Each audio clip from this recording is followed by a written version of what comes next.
स्वागत है आप सभी का। आज हम आरंभ करेंगे कक्षा 5 हिंदी व्याकरण का पाठ 17, जिसका नाम है अपठित गद्यांश। अपठित गद्यांश का अर्थात होता है कि जो गद्यांश हमने पहले ना पढ़ा हो। अपठित गद्यांश से अभिप्राय है एक ऐसे गद्यांश से है जिसे विद्यार्थी द्वारा अपने निर्धारित पाठ्यक्रम में ना पढ़ा गया हो। अपठित गद्यांश एक ऐसी विद्या है जिससे विद्यार्थियों में समझने की क्षमता के साथ साथ भाषा की संरचना, व्याकरण पद्धति और शिल्प ज्ञान के अतिरिक्त शब्दकोश में वृद्धि होती है। अपठित गद्यांश पर आधारित प्रश्नों का उत्तर देते समय निम्न बातों का ध्यान रखना आवश्यक है। तो हमारे पास क्या होता है, एक गद्यांश होता है जो कि हमने अपने जो भी नियमित पाठ्यक्रम होता है उसमें नहीं पढ़ा होता है, और उसके जो गद्यांश है उसके आधार पर हमें क्या होता है, उसके आधार पर हमें प्रश्न दिए गए होते हैं और हमें अपठित गद्यांश के आधार पर उनका उत्तर देना होता है। तो जब हम प्रश्नों का उत्तर देते हैं तो हमें कौन कौन सी बातों का ध्यान रखना चाहिए। सर्वप्रथम अपठित गद्यांश के मूल भाव को समझने के लिए उसे 2 बार अवश्य पढ़ना चाहिए। आप गद्यांश को 2 बार पढ़ें। तत्पश्चात प्रश्नों को ध्यानपूर्वक पढ़ते हुए उन्हें संभावित उत्तर रेखांकित कर लेने चाहिए। फिर आपको क्या करना है, प्रश्न पढ़ने हैं और जो उनका उत्तर आपको लगता है वो गद्यांश में रेखांकित कर लेना चाहिए, मार्क कर लेना चाहिए। प्रश्नों के उत्तर गद्यांश में वर्णित तथ्यों पर ही आधारित होने चाहिए। आप जो भी गद्यांश में बात की गई है या जिसके बारे में बताया गया है, आप उसी के आधार पर उत्तर देंगे। प्रश्नों में के संक्षिप्त एवं सटीक उत्तर देने चाहिए व उनकी भाषा सरल व स्पष्ट होनी चाहिए। यदि शीर्षक पूछा गया है तो विषय से संबंधित छोटा, सारगर्भित एवं आकर्षक शीर्षक लिखना चाहिए। तो आपको उसी गद्यांश से संबंधित शीर्षक भी लिखना है अगर पूछा गया है तो हम एक उदाहरण से समझेंगे। दिए गए अवतरणों को पढ़िए और उसके नीचे दिए गए प्रश्नों के उत्तर दीजिए। तो पहले मैं यहाँ पर गद्यांश पढ़ूंगी, फिर प्रश्न पढ़ेंगे और फिर उत्तर पढ़ेंगे। समय बहुत मूल्यवान है, समय किसी के लिए रुकता नहीं है। संसार में वही व्यक्ति सफलता प्राप्त करता है जो समय का सही उपयोग करता है। विद्यार्थियों को गृह कार्य दिया जाता है। कुछ विद्यार्थी नित्य का कार्य नित्य पूरा कर लेते हैं, कुछ आराम से और कुछ अगले दिन करते हैं। कुछ अपना समय बेकार की बातें बनाने में बिताते हैं, गृह कार्य पर ध्यान नहीं देते। इसका परिणाम होता है कि वे शिक्षा में पिछड़ जाते हैं, परीक्षा में उत्तीर्ण नहीं हो पाते। नित्य अपना काम पूरा करने वाले उत्तीर्ण होते हैं। अतः समय के सदुपयोग का महत्व समझो और समय का सही उपयोग करो, सफलता तुम्हारे चरण चूमेगी। तो प्रश्न क्या है, पहला, गद्यांश का उपयुक्त शीर्षक बताइए। तो जो शीर्षक है वो क्या है, वो क्या हो सकता है, समय का सदुपयोग। दूसरा प्रश्न क्या पूछा गया है, समय को व्यर्थ बिताने का क्या नतीजा होता है। समय बिताने वाले अपने कार्य में असफल होते हैं। अपना कार्य पूरा करने वाले विद्यार्थी क्या पाते हैं। नित्य समय पर कार्य पूरा करने वाले विद्यार्थी परीक्षा में पास होते हैं। समय को मूल्यवान क्यों कहा गया है। समय पर कार्य करने से जीवन में सफलता मिलती है। सफलता बड़ी कीमती उपलब्धि है, अतः समय मूल्यवान होता है। तो आपने क्या समझा इससे, कि जो भी हमारे उत्तर थे वो गद्यांश पर ही बेस्ड थे, वो गद्यांश को ही ध्यान में रखकर लिखे गए थे। दूसरा गद्यांश पढ़ेंगे। हमारी निरोगता और दीर्घ आयुष्य का आधार हमारा भोजन है। भोजन से हमें जीवन शक्ति मिलती है।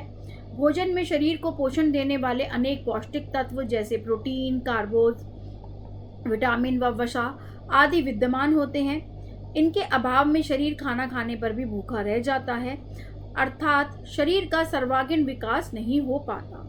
अतः शरीर के उत्तम विकास हेतु आवश्यक है कि हम ऐसे भोजन का सेवन करें जिसमें इन पौष्टिक तत्वों का समुचित समावेश हो, ताकि हम सदैव निरोगी एवं स्वस्थ बने रहें। तो प्रश्न क्या है, पहला, हमारी निरोगता और दीर्घ आयुष्य का क्या आधार क्या है।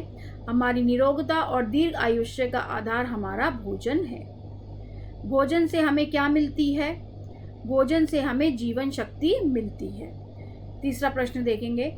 भोजन में पौष्टिक तत्वों के अभाव का शरीर पर क्या प्रभाव पड़ता है। भोजन में पौष्टिक तत्वों का अभाव होने से शरीर का सर्वांगीण विकास नहीं हो पाता। हमें कैसे भोजन का सेवन करना चाहिए। हमें ऐसे भोजन का सेवन करना चाहिए जिसमें प्रोटीन, कार्बोज, वसा, विटामिन आदि पौष्टिक तत्वों का समुचित समावेश हो। दिए गए शब्दों के अर्थ लिखिए। आयुष्य, विद्यमान, अभाव, समुचित। तो इसके अर्थ हैं, आयुष्य का है आयु, विद्यमान मतलब उपस्थित, अभाव मतलब कमी और समुचित मतलब उपयुक्त। उपयुक्त गद्यांश का उचित शीर्षक लिखिए। तो उचित शीर्षक है भोजन और स्वास्थ्य। अब हम अभ्यास की ओर पढ़ेंगे। आओ करके देखें। दिए गए अनुच्छेद को पढ़कर उसके नीचे लिखे प्रश्नों के उत्तर लिखिए। भारत माता को हम नमन करते हैं। उत्तर में हिमालय इसका प्रहरी है। दक्षिण में हिंदी महासागर उसके चरण पखाड़ता है। पश्चिम में कच्छ की खाड़ी और पूरब में बांग्लादेश है। गंगा, यमुना, नर्मदा, ताप्ती, कृष्णा, गोदावरी, ब्रह्मपुत्र आदि नदियां भारत के मैदानी क्षेत्रों की शोभा बढ़ाती हैं। खेतों में लहराती फसलें और बागों में पके फलों की बहार इनकी देन है। वनों में जड़ी बूटी और खानों में खनिज भी भारत माता का उपहार है। भारत में रहने वाले प्रत्येक धर्म का व्यक्ति भारत माँ का सपूत है। सबकी प्रिय है भारत माता। तो यहाँ पर हमें उपयुक्त शीर्ष बताना है। पहले तो आप लिखेंगे भारत माता, या फिर आप अपने अनुसार भी लिख सकते हैं। गद्यांश में वर्णित प्रसिद्ध नदियों का नाम बताइए। तो गंगा, यमुना, नर्मदा, ताप्ती, कृष्णा, गोदावरी, ब्रह्मपुत्र आदि भारत की प्रसिद्ध नदियाँ हैं। फसलें और पके फल किसकी देन है? फसलें और जो पके फल हैं वो भारत माता की देन है। भारत माता का उपहार किसे कहा गया है? वनों में जड़ी बूटी और खानों में खनिज भारत माता का उपहार है। भारत माँ के सपूत किनको कहा गया है? भारत में रहने वाले प्रत्येक धर्म का व्यक्ति भारत माँ का सपूत है। तो आपने देखा कि गद्यांश के अनुसार ही हमने यहाँ पर उत्तर दिए हैं। एक और गद्यांश पढ़ेंगे उदाहरण के लिए। रेबीज एक जानलेवा खतरनाक बीमारी है जो जंगली मांसाहारी स्तनपायी पशुओं को होती है। यह बीमारी खतरनाक रूप से कुत्तों द्वारा फैलती है। जब किसी कुत्ते को रेबीज से ग्रस्त किसी जानवर द्वारा काट लिया जाता है तो जख्म के जरिए वायरस कीटाणु कुत्ते के शरीर में प्रविष्ट हो जाते हैं। कुत्तों में दो प्रकार की रेबीज होती हैं, उत्तेजक तथा मूक। उत्तेजक रेबीज ग्रस्त कुत्ता बिना किसी कारण भौंकता तथा दौड़ता रहता है और लकड़ी, मिट्टी, घास आदि खाने लगता है और अधिकतम 5 दिन के भीतर मर जाता है। मूक रेबीज में कुत्ता अनमनासा हो जाता है और किसी अंधेरे और एकांत में अर्धचेतन अवस्था में पड़ा 3-4 दिन में मर जाता है। रेबीज के वायरस मुख्यतः कुत्ते की लार में पाए जाते हैं। तो प्रश्न क्या पूछे गए हमसे इस गद्यांश के लिए? रेबीज बीमारी किन्हें होती है? रेबीज जंगली मांसाहारी स्तनपायी पशुओं को होती है। रेबीज बीमारी किनसे फैलती है? रेबीज बीमारी कुत्तों द्वारा फैलती है। रेबीज के वायरस कहाँ पाए जाते हैं? रेबीज के वायरस मुख्यतः कुत्ते की लार में पाए जाते हैं। उत्तेजक रेबीज से ग्रस्त कुत्ता क्या करता है? उत्तेजक रेबीज से ग्रस्त कुत्ता बिना किसी कारण भौंकता तथा दौड़ता रहता है और लकड़ी, मिट्टी, घास आदि खाने लगता है और अधिकतम 5 दिन के भीतर वो मर जाता है। तो इस अध्याय में हम इतना ही पढ़ेंगे।